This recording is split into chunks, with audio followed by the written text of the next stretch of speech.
Hi students, how are you doing? कैसे हैं आप लोग? तो आज का टॉपिक बड़ा इंटरेस्टिंग टॉपिक है, जैसे कि आप देख भी रहे हैं, ऑल्दो, दो, even though, in spite of and despite. तो बहुत सारे स्टूडेंट्स ने डिमांड किया था कि इनका यूज़ कैसे करना है, what are the differences among them, इनके बीच में क्या क्या अंतर है। तो आज आपको मैं बड़े डिटेल से बताऊंगा और वीडियो को आप लोग लास्ट तक ज़रूर देखा करें। अगर बीच में देखते हैं फिर उसके बाद स्किप करते हैं तो कंप्लीट अगर आप नहीं देखेंगे वीडियो को तो आपको इन्फॉर्मेशन सही नहीं मिल पाएगी।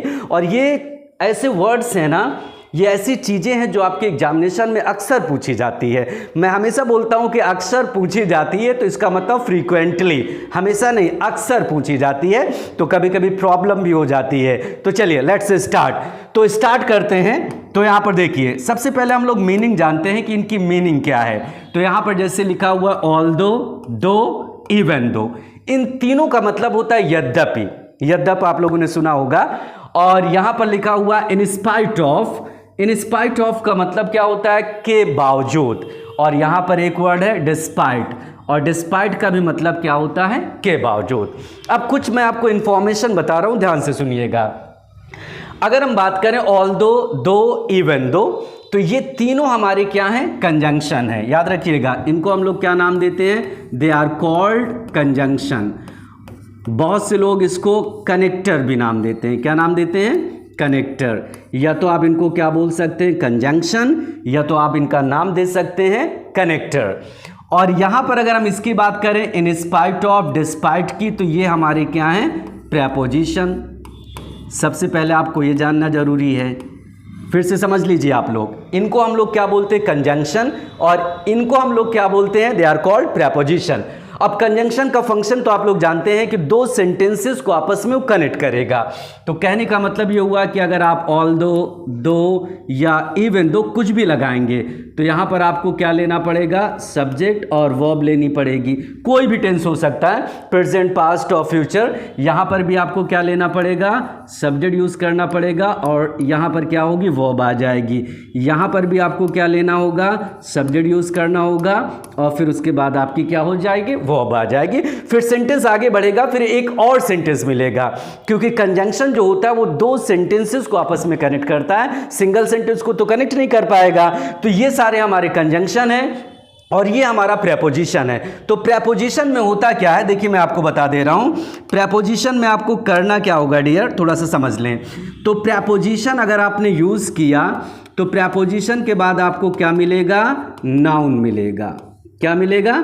नाउन मिलेगा। इसी को हम लोग नाउन फ्रेज भी नाम देते हैं। क्या नाम देते हैं? नाउन फ्रेज, या आप डायरेक्ट समझ लें नाउन, बस फ्रेज के चक्कर में ना पड़े।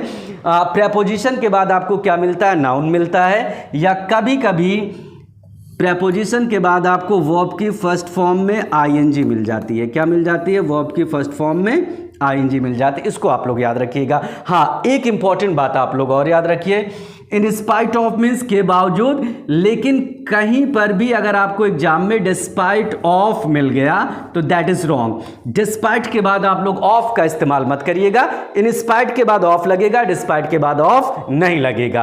अब इनका यूज किस लिए किया जाता है ये जानना जरूरी है।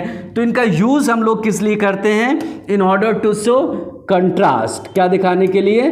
कंट्रास्ट। और कंट्रास्ट का मतलब क्या होता है? विरोधाभास। विरोधाभास का मतलब ये होता है कि दोनों आइडियाज, सेंटेंस के दोनों आइडियाज मैच नहीं करेंगे, एक दूसरे के अपोजिट रहेंगे। जैसे मैंने कहा कि बारिश हो रही थी, बच्चे खेल रहे थे, तो जब बारिश हो रही तो बच्चों को घर के अंदर रहना चाहिए, मतलब ओपन में तो नहीं रहना चाहिए कि बारिश में खेलें। तो बारिश जब होती है तो इंसान कहाँ होता है? घर में या किसी छाए में, मतलब ऐसी जगह पर होता है जिससे वो भीग ना सके। अगर मैंने ये बोल दिया बारिश हो रही थी, बच्चे खेल रहे थे, तो इसी को हम लोग क्या बोलते हैं?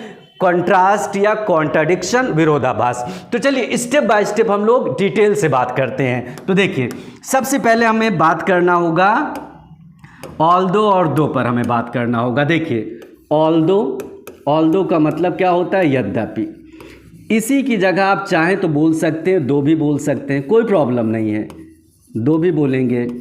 फिर आगे आपको एक सेंटेंस मिलेगा, फिर बीच में आपको क्या लेना होगा? या तो कॉमा लीजिए या तो आप येट, यहाँ पर भी या तो कॉमा लीजिए या तो येट लीजिए। लेकिन अगर आपने इसकी जगह पर बट का अगर कभी इस्तेमाल किया, इनके साथ अगर आपने बट यूज़ किया, तो ये बट क्या हो जाएगा? गलत हो जाएगा, बिल्कुल गलत हो जाएगा। समझ में आ नहीं रही मेरी बात?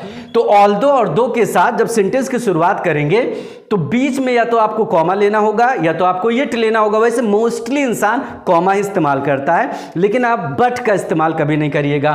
फिर उसके बाद एक सेंटेंस आपको और मिल जाएगा, मतलब दो सेंटेंस रहेंगे, उन्हीं दोनों सेंटेंस को कनेक्ट करेगा। अगर आप ये चाह रहे हैं कि कॉमा येट का हम इस्तेमाल ना करें तो सेंटेंस को आप पलट भी सकते हैं। पलटने का मतलब ये होता है कि बाद वाले को पहले लाएंगे, पहले वाले को बाद में करेंगे, तो ये जो कॉमा लगा हुआ है, येट लगा है, ये ऑटोमेटिक रिमूव हो जाएगा। जैसे एक एग्जांपल है, जैसे मैंने कहा वही वाला एग्जांपल, बारिश हो रही थी फिर भी बच्चे खेल रहे थे, तो जैसे यहाँ पर मैंने एक एग्जांपल लिया ऑल्दो। ऑल्दो का मतलब होता है यद्यपि, और उसके बाद मैंने लिखा ऑल्दो इट वॉज रेनिंग, यद्यप पानी बरस रहा था, ऑल्दो इट वॉज रेनिंग, और फिर उसके बाद मैंने यहाँ पर कॉमा, या आप येट भी ले सकते हैं, और उसके बाद मैंने लिखा बच्चे खेल रहे थे, चिल्ड्रेन, और उसके बाद क्या हो जाएगा? वो प्लेइंग, चिल्ड्रेन वो प्लेइंग, बच्चे खेल रहे थे। ये समझ में आई में ना मेरी बात? चिल्ड्रेन वो प्लेइंग। और अगर एग्जाम में अगर आपको ये मिल जाए, सपोज दैट, अगर पाए although it was raining but, अगर आपको बट मिल गया तो दैट इज कंप्लीटली रॉन्ग, और यही एग्जाम में पूछा जाता बट लगाकर। तो ध्यान रखिएगा, या तो आप कॉमा ले सकते हैं यहाँ पर, या इसी की जगह आप येट भी ले सकते हैं। लेकिन आप अगर आपने बट का इस्तेमाल किया, देखिए मैं लिख रहा हूँ, अगर आपने बट का यूज़ किया तो दैट इज़ रॉन्ग, वो पूरी तरीके से गलत हो जाएगा। अगर आप चाह रहे हैं कि हमारा येट कॉमा बिल्कुल ना लगे तो सेंटेंस को पलट भी सकते हैं। इसी बात को आप ऐसे भी बोल सकते हैं, यहाँ पर क्या बोलेंगे? चिल्ड्रेन। देखिए समझिएगा, यहाँ पर आप बोल सकते हैं चिल्ड्रेन, और उसके बाद क्या हो जाएगा? वो प्लेइंग, चिल्ड्रेन वो प्लेइंग, और फिर उसके बाद आप क्या यूज़ करिएगा? ऑल्दो, ये हो जाएगा ऑल्दो, फिर उसके बाद क्या हो जाएगा? It was raining. मेरी बात समझ में आ गई? इट वॉज रेनिंग, ये कॉन्सेप्ट क्लियर हो गया। तो चलिए, यहाँ पर ऑल्दो से भी सेंटेंस की शुरू कर सकते हैं, या उसी चीज को आप बीच में भी ला सकते हैं। फिर से एक बार ट्राई कर लीजिए, although it was raining comma, या येट चिल्ड्रन वो प्लेइंग, यद्यप पानी बरस रहा था फिर भी बच्चे खेल रहे थे, बच्चों को घर में होना चाहिए। और इसी बात को मैंने कैसे बोला? चिल्ड्रन वो playing although it was raining. ये कॉन्सेप्ट क्लियर हो गया। अब अगला समझें। अब यहीं पर क्या हो सकता है, एक चीज और समझ लें, यहीं पर क्या हो सकता है कि अगर आप चाहें तो ऑल्दो की जगह अगर आप चाहें तो दो भी लगा सकते हैं, कोई भी प्रॉब्लम नहीं होने वाली, दो भी लगा सकते। दो का भी यही एग्जैक्ट रूल है, बीच में कॉमा या येट बट का इस्तेमाल नहीं करेंगे। अगर आप चाहें तो दो को यहाँ पर भी ले सकते हैं। चलिए मैं आपके लिए एक नया एग्जाम्पल दे रहा हूँ, एक नया एग्जाम्पल दे रहा हूँ। जैसे यहाँ पर मैंने लिखा दो, ही वॉज टायर्ड, यद्यप वो थका हुआ था, तो थका हुआ था तो उसको रेस्ट करना चाहिए ना। ऑल्दो ही वॉज टायर्ड, लेकिन मैं एक कॉन्ट्राडिक्शन दिखा रहा हूँ, देखिए आप लोग एरर भी बताइए। Although he was tired but he ran fast, लेकिन वो तेज दौड़ा, हिम्मत की बात है। ही रैन फास्ट, वो तेज दौड़ा। क्या ये एग्जाम्पल ग्रामेटिकली सही है? बिल्कुल गलत है। आपको आइडिया तो मिल ही गया होगा। ऑल्दो ही वॉज टायर्ड, यद्यप वो थका था, बट लेकिन ही रैन फास्ट, वो तेज दौड़ा। ये हमारा ग्रामेटिकली गलत है। मैंने क्या बोला था कि ऑल्दो या दो से सेंटेंस की अगर आपने बिगनिंग किया तो बीच में कॉमा या येट, ये एग्जाम्पल गलत हो जाएगा। या तो आप कॉमा यूज करिए, येट यूज करिए, लेकिन बट का इस्तेमाल बिल्कुल नहीं करेंगे। अब इसी सेंटेंस को आप चाहें पलट भी सकते हैं। पलटेंगे कैसे? इसी बात को आप बोल सकते हैं ही, और उसके बाद क्या हो जाएगा? रैन फास्ट, ही रैन फास्ट, फिर उसके बाद क्या बोलेंगे आप? दो, ही वॉज टायर्ड, टायर्ड ही है ना, ही वॉज टायर्ड। ये एग्जाम्पल आ गया। तो आई होप यहां तक कॉन्सेप्ट आपको क्लियर हो गया होगा कि दोनों को आपस में आप इंटरचेंज कर सकते हैं, ऑल्दो और दो को इंटरचेंज कर सकते हैं, कोई फर्क नहीं पड़ेगा। अब एक तरीका और मैं बता रहा हूं, देखिए फिर से समझ लीजिए। Although he was tired comma या येट, लेकिन बट नहीं लगाइएगा। ही रैन फास्ट, इसी बात को आप बोल सकते हैं ही रैन फास्ट दो ही वॉज टायर्ड। थोड़ा सा ये इजी लग रहा है ना, इसमें ना तो कॉमा का झंझट है ना तो येट का, बिल्कुल इजी है, तो बीच में भी आप रख सकते हैं। एक चीज आपको मैं और बता रहा हूं, अगर आप चाहें तो दो को सेंटेंस के एंड में भी रख सकते हैं, लेकिन ऑल्दो को ऐसा नहीं कर सकते हैं, ऑल्दो एंड में नहीं जा सकता। इसी बात को आप ऐसे भी बोल सकते हैं ही, और उसके बाद क्या हो जाएगा रैन फास्ट, ही रैन फास्ट, फिर उसके बाद फुल स्टॉप कर दीजिए, और उसके बाद आप लिख सकते हैं ही वॉज टायर्ड, और उसके बाद क्या हो जाएगा कॉमा लगा कर लिख सकते हैं दो।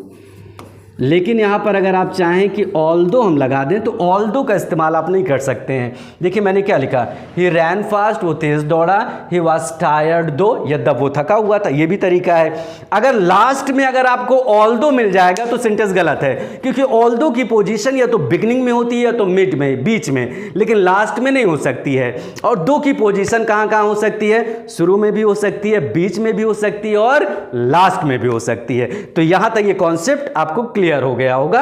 अब हम लोग को जानना है लोग इवन दो का यूज कैसे करना है। देखिए अब यहां पर आपका क्या इवन दो, और इवन दो का भी मतलब क्या होता है यद्यपि। अब इसका यूज जो होता है थोड़ा सा एम्फैटिक है। एम्फैटिक का मतलब ये हुआ कि ये थोड़ा सा पावरफुल है, और किसके कंपैरिजन में, दो ऑल्दो के कंपैरिजन में थोड़ा सा पावरफुल है। मतलब किसी बड़े कॉन्ट्राडिक्शन या किसी बड़े कंट्रास्ट को दिखाने के लिए हमें यूज किसका करना होगा, इवन दो। और इसमें भी रूल यही है, या तो इसको शुरू में रख सकते हैं या तो बीच में, लेकिन इसको लास्ट में नहीं रख सकते, दो की तरह इसको नहीं इस्तेमाल कर सकते। जैसे यहां पर एक सेंटेंस है, यहां पर लिखा हुआ इवन दो। इवन दो का मतलब क्या होता है यद्यपि। Even though the exam was very easy, यद्यप एग्ज़ाम बहुत ही अच्छा मतलब आसान था, कॉमा लगा दिया मैंने। देखिए मैंने क्या लिखा, इवन दो यद्यपि, द एग्ज़ाम या एग्जामिनेशन was very easy, बड़ा आसान था, फिर भी, और उसके बाद मैंने लिखा John could not pass, John pass नहीं कर सका। यद्यप एग्जामिनेशन बड़ा इजी था फिर भी जॉन पास नहीं कर सका। कहने का मतलब ये हुआ कि थोड़ा सा पावरफुल कॉन्ट्राडिक्शन दिखाने के लिए, थोड़ा सा एम्फैटिक सेंटेंस को थोड़ा पावरफुल बनाने के लिए किसका यूज़ किया जाता है, इवन दो। या अगर आपको नहीं समझ में आ रहा तो आप दो, ऑल दो, इवन दो लगभग एक ही बात है, बस थोड़ा सा फर्क होता है कि इवन दो थोड़ा पावरफुल होता है। तो मैंने क्या लिखा, even though the exam was very easy, यद्यप एग्जाम बड़ा आसान था। John could not pass, John pass नहीं हो सका, एग्जामिनेशन बड़ा आसान था, टफ नहीं था, लगभग हर एक लोग को पास कर लेना चाहिए था, लेकिन नहीं पास कर सका, तो थोड़ा सा पावरफुल हो गया कॉन्ट्राडिक्शन। या इसी बात को आप चाहें तो पलट भी सकते हैं, कोई प्रॉब्लम नहीं। अगर आप पलटेंगे सेंटेंस को तो कैसे होगा, आपको पता है सेंटेंस की जब शुरुआत हम लोग किसी कंजंक्शन से करते हैं तो बीच में हम लोग क्या लेते हैं, कॉमा। ये बात हमेशा याद रखिएगा। इसी बात को अगर आप चाहें तो बोल सकते हैं जॉन, ये हो जाएगा जॉन कुड नॉट, और उसके बाद क्या हो जाएगा, पास द एग्ज़ाम, क्योंकि नाउन पहले आता है फिर उसके बाद प्रोनाउन बाद में जाता है। फिर उसके बाद आप बोल सकते हैं even though it was very easy, even though it was very easy. ये समझ में आ गया होगा आप लोगों को कि सेंटेंस की शुरुआत भी कर सकते हैं इससे, या इसी चीज़ को आप बीच में भी ला सकते हैं, दोनों का मतलब एक ही है। Even though the exam was very easy, John could not पास, और मैंने जब पलटा तो क्या बना, John could not pass the exam, John exam को पास नहीं कर सका। इवन दो यद्यपि it was very easy, it किसके लिए है, एग्ज़ाम के लिए। और एग्ज़ाम को कोई कैपिटल में भी ज़रूरी नहीं है, आप चाहें तो स्मॉल में भी लिख सकते हैं, मैंने कैपिटल में लिख दिया, तो कोई कैपिटल की कोई ज़रूरत भी नहीं है, ये ऐसे भी हो सकता है। सेंस समझ में आ गया। तो आप लोगों ने क्या समझा कि ऑल्दो दो और इवन दो, इवन दो थोड़ा सा पावरफुल होता है, ये दिमाग में रखिएगा, और दोनों का रूल एक ही है। अब उसके बाद हम लोग बात करेंगे इन spite of. In spite of का मतलब के बावजूद, फिर उसके बाद हमारा क्या, डिस्पाइट। डिस्पाइट मीन्स भी क्या होता है, के बावजूद। बस ये याद रखिएगा कि डिस्पाइट के बाद कभी भी ऑफ का इस्तेमाल मत करिएगा, डिस्पाइट ऑफ मत बोलिएगा। ये हमारे प्रेपोजिशन है, जैसे मैंने पहले भी बताया था। इनके बाद आपको मिलेगा क्या, इनके बाद आपको नाउन मिलेगा, नाउन फ्रेज। नाउन फ्रेज का मतलब एक ग्रुप होगा, या वर्ब में इंग फॉर्म मिलेगी। बात मेरी समझ में आ रही ना। इनके बाद आपको क्या मिलेगा, नाउन फ्रेज या फर्स्ट फॉर्म में इंग फॉर्म लगी रहेगी। और सेम इसके साथ भी ऐसा ही होगा। इसके बाद हमें क्या मिलेगा, नाउन फ्रेज। फ्रेज पर हम लोग चर्चा करेंगे अलग वीडियो बनाकर, या तो इसमें इंग फॉर्म मिलेगी, मतलब इसके बाद आपको सेंटेंस नहीं मिलेगा। जैसे ऑल्दो, दो, इवन दो पर आपको एक सेंटेंस मिलता था, सब्जेक्ट वर्ब, लेकिन इनमें ऐसा बिल्कुल नहीं हो पाएगा। तो ये दोनों हमारे क्या हैं, इनको हम लोग क्या नाम देते हैं, दे आर कॉल्ड प्रेपोजिशन। ये याद रखिएगा, इनको हम लोग नाम देते हैं प्रेपोजिशन। सेंस समझ में आया? अब एग्जाम्पल ले लेते हैं। जैसे example, in spite of. In spite of का मतलब क्या होता है, के बावजूद। इन spite of working hard. In spite of working hard का मतलब कड़ी मेहनत करने के बावजूद भी। और उसके बाद क्या हो गया, ही फेल्ड, वो फेल हो गया। अगर कड़ी मेहनत करें तो पास हो जाना चाहिए ना, लेकिन वो फेल हो गया, तो एक कॉन्ट्राडिक्शन ही बना ना। अब इसी बात को आप चाहें तो डिस्पाइट से भी बोल सकते हैं। इसी बात को आप चाहें तो डिस्पाइट से कैसे बोलेंगे, डिस्पाइट के बाद ऑफ मत लगाइएगा। तो यहां पर क्या बनेगा, despite working hard. Despite working, देखिए वर्किंग आपका क्या इंग फॉर्म है। डिस्पाइट वर्किंग हार्ड, बीच में कॉमा, और उसके बाद क्या हो जाएगा, ही फेल्ड। या इसी चीज को आप पलट भी सकते हैं। पलटने का मतलब ऐसे भी बोल सकते हैं, he failed in spite of working hard, या इसी बात को he failed despite working hard. यहां पर मैं लिख दे रहा हूं, तो इसी चीज को आप पलट भी सकते हैं, he failed in spite of, in spite of या डिस्पाइट, कुछ भी ले सकते हैं। ये हो गया। फिर उसके बाद क्या हो जाएगा, वर्किंग हार्ड। तो ये हमारा क्या दिखा रहा है, कॉन्ट्राडिक्शन, विरोधाभास। ये टॉपिक समझ में आ गया। मैंने क्या बोला, इन स्पाइट ऑफ और डिस्पाइट के बाद या तो आपको इंग फॉर्म मिलेगा या तो नाउन फ्रेज। अगर आपको नाउन फ्रेज लेना है तो आप नाउन ले सकते हैं। कैसे बोलेंगे, इन स्पाइट ऑफ हार्ड वर्क, और हार्ड वर्क हमारा नाउन हो गया, और वर्क हार्ड हमारी क्या हो गई, वर्ब हो गई। अब इसी बात को आप और दूसरे तरीके से बोल सकते हैं। ये लीजिए, यहां पर मैं लिख सकता हूं, in spite of, in spite of hard work. ये हो गया, in spite of hard work, ये आपका नाउन फ्रेज हो गया। In spite of hard work he failed. इसी की जगह आप बोल सकते हैं, despite hard work he failed, या पलट भी सकते हैं, he failed in spite of hard work, he failed despite hard work. तो आई होप ये सारी बातें आप लोगों को समझ में आ गई होगी। अब एग्जामिनेशन में ये सारी चीजें आपको कंफ्यूज नहीं करेंगी। Thanks a lot, meet you soon.